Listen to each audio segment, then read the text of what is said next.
The name BayRise comes as about our fish cages farm is located in Mukuyu Bay. So we came up with the name to show that there's economic development and rise of the bay itself. So BayRise itself is a sustainable aquaculture company known for its people, products and performance. And currently we have a tilapia fish farm production here in Mukuyu Beach. And currently we are producing around 400 metric tons of tilapia per year. Yes, as we all know that the natural catch, the fish that was originally in the lake is becoming less and less. So for the world to continue getting the benefit of protein that comes from fish, then there has to be some alternative production of fish.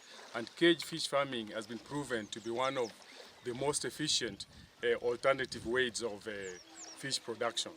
BayRise itself was established in the year 2020. So far we have been having a production of 2 years, and so far actually our business model and of producing fish in the cages is going on very well. And we look forward to more expansion as the demand of fish is coming more and more in the country. Yes, so you know, around Mukuyu Bay we are very well blessed to have a big lake behind us. So the big lake actually is one of our natural resources, and to make the best use of our natural resource, cage fish farming is one of the best alternatives to do that. So through cage fish farming, you know, we are able to solve the nutrition security that we're having now. Proteins are becoming more and more expensive, and fish is one of the major supplies of protein. Migori County, actually, if you look at the statistics, is one of the counties that is really suffering from protein nutrition security, because our people cannot be able to access the fish the way they used to before, because the fish in the lake is becoming less and less. So fish cage farming is a good alternative now to produce fish, and we are not only producing fish and providing to our people, but also we are creating jobs for some of the youth in the area that they are able to make their living. Some of them who used to make their living from the natural catch, which is diminishing now. So cage fish farming now actually is able to replace that. And as a farmer itself, fish cage farming, if it's done properly, actually it's a profitable venture that if you do, then you're able to make money out of it. As you're seeing, cage fish farming has got a lot of impacts, one, to the environment, to the community, and to all people who are getting involved with, plus all the end users. One, like to the environment, because we are using feed.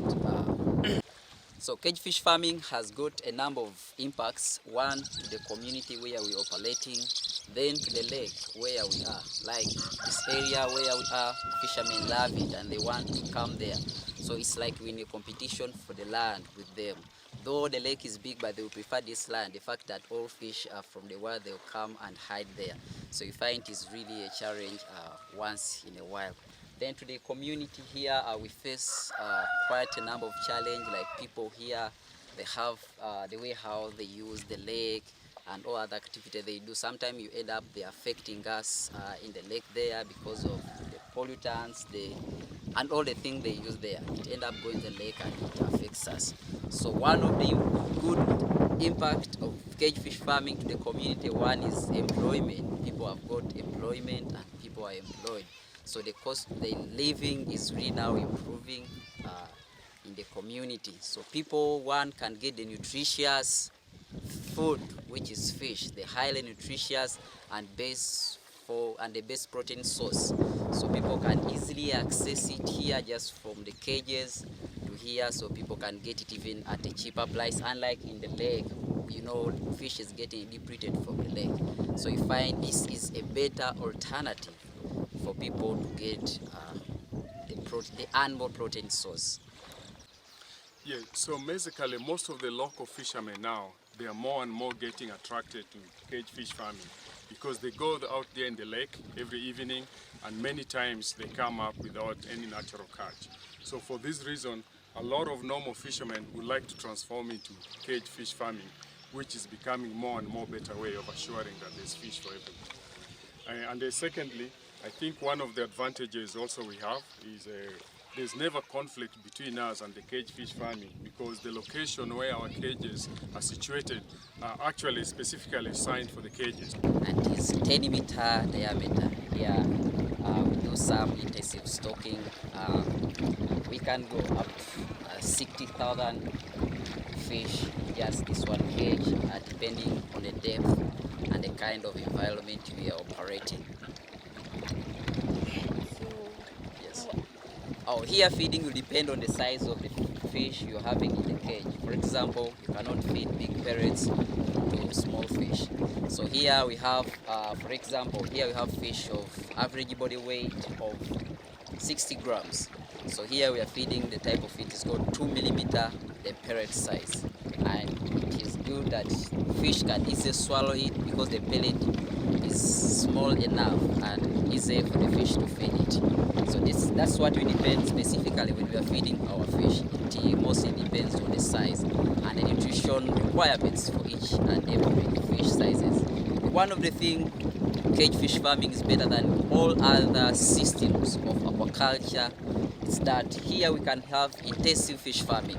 Like for example, just a small space like this, we have over 60,000 we can have over 6,000 fish grown here. For example, if each fish can grow up to 500 grams, that means you have quite a number of fish. A very big biomass here can be harvested.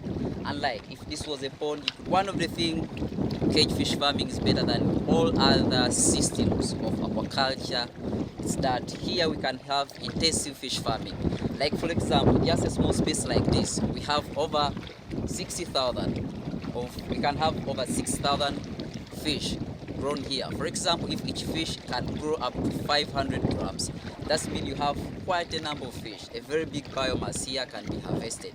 Unlike if this was a pond, you think that cage fish farming is better than all other systems of aquaculture is that cage fish farming can allow intensive stocking. Like too much of fish can be stocked in just something small like this. For example, here we have a 10 diameter cage and we can go up to 60,000 fish. So if each fish can grow up to 500 grams, that means you have quite a big number, over 15 tons, in just a small space like this, which you cannot achieve if it was a pond. So if it is a pond, for example, you're having like 2,000 fish. If it was maybe a RAS system, you could have something very small. So cage fish farming allows stocking, too much stocking. Number two, here there's easy control. Like we don't depend much on we depend much on environment. So everything we determine on the environment. There's nothing like you need to change the water. So you find the system is easy to use and is less economic compared to others like ponds where you have to keep changing water. There's fertilization, there's all that process. So here you just depend on the environment. So we faced quite a number of challenges, and from fishermen. As you know, the fishermen, they will need fish from our cages. So that's why you have seen we have a strong security with the CCTV camera and a security team ever ready 24 hours to make sure that our fish grows well. So otherwise, if you don't have security, one day you wake up when this fish is all harvested and you make loss. So that's one of the challenges we are facing from the fishermen community. Currently, because we have a good relationship with them, we engage them in all activities. So as BayRise, we have not faced a big challenge with the outside community or like fishermen. But for other farms, they do really face those conflicts because where the cages are, it is a gazetted area. So all fish run from where they are chasing them and they need to stay here. That's why you find here we have a lot of fish. A lot of fish, you can find it here. Let it be silver fish, let it be Nile perch, and all other wild catches, other wild species. And they always come here just to get shelter, to run away from the fishermen who are chasing them. Actually, one of the main predators I've experienced so far is called otter. Yeah. Yes. And otters actually they can come in and we actually have experienced it once. They came in, they cut the net and even ate the fish. But that is before we had what we call predator nets. We'll show you on when you go to the cages. Actually, a typical cage has 3 different types of nets. We have what we call the production net. That's where the fish is staying. And then below the production net, actually we have what we call the predator net. The predator net is one of the most, actually the most expensive and important one. So it keeps away those crocodiles and all those otters or any other predator from getting to the fish. And then at the net also you'll also see what we call the bird net. The bird net is normally placed on top and is what is used to keep the birds coming in and eat the fish. Ya tunafanya hapa Sakiwa kila siku, tunakuja hapa karibu saa 11 napata kama tuko hapa. Sasa nibidi tunaangalia kama kuna mtu anataka kuinterfere na samaki yetu. Sasa tuko hapa, nibidi tuangalie, nibidi wasiharibu samaki yetu. Sasa kazi yetu hapa ni kuangalia hizi cages zetu ziko hapa, nibidi kila kitu kuwe sawa. Hata kuna wanyama hizo pia tukiona tunawafukuza mpaka zinaenda. Kwa saa zingine zinakujanga. Sasa tukiziona kama zinakuja, saa zingine tukikuja hapa usiku, si kazi yetu tunakaa tu kwa nyumba.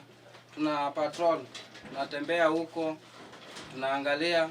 Saa zingine unaona kama hizo wanyama saa zingine zinaweza kuja hata nyuma ya neti huko. Sasa ukiwa hapa ndani, saa zingine huwezi ziona kwa sababu ni kitu yenye zinazama.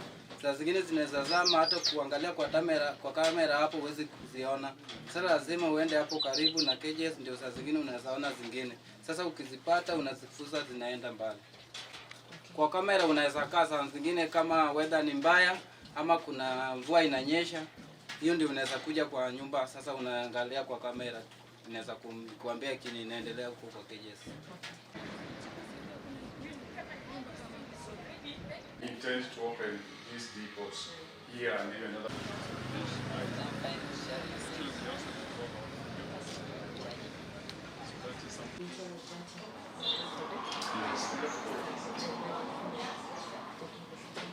So some of the challenges, actually the aquaculture value chain challenges we're facing in Migori and the country as a whole is very well known.